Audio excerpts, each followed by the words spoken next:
Why does Israel target hospitals in Gaza? Israel has repeatedly attacked medical facilities and ambulances across Gaza, claiming they are being used by Hamas. But there are a lot of questions around the authenticity of these claims and the legality of these attacks. Last night, Israel conducted a violent raid on the El-Shifa hospital in Gaza City, which is the biggest hospital in Gaza, and it's currently home to hundreds of patients, doctors, and thousands of people seeking refuge.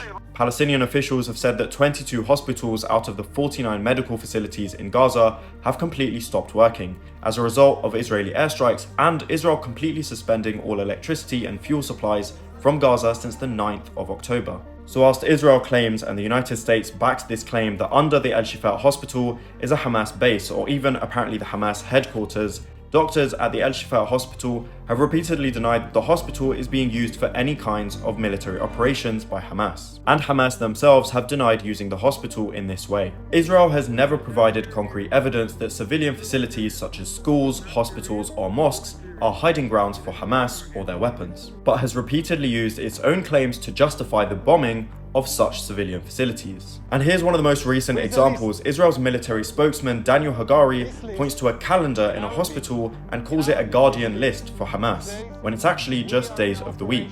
And he reads Arabic from left to right rather than right to left. Meanwhile, human rights lawyer Noura Ariqat explains the reasoning for this using the Dahiya doctrine, which is a military strategy involving the use of disproportionate force on civilian infrastructure in territories hostile to Israel, to punish its enemies, basically transforming civilian targets into military ones with the framework of human shielding, she says. And you can read more about what she says in this article. And we can see evidence of this in this post by one of Israel's government spokesmen. And one of the reasons for this is Israel hopes to achieve a strategic objective by showing that they've taken over the hospital, whilst the medical complex itself, along with the displaced and the wounded, become a wider symbol of the suffering and displacement in this war. However, the US and Biden himself have repeatedly warned Israel about targeting hospitals, as hospitals have special protection under international law, says Omar Shaker, the Israel and Palestine director of Human Rights Watch. But he says that hospitals lose their safety status once they're used to commit acts that are unlawful to the enemy. But Human Rights Watch has so far found no evidence of circumstances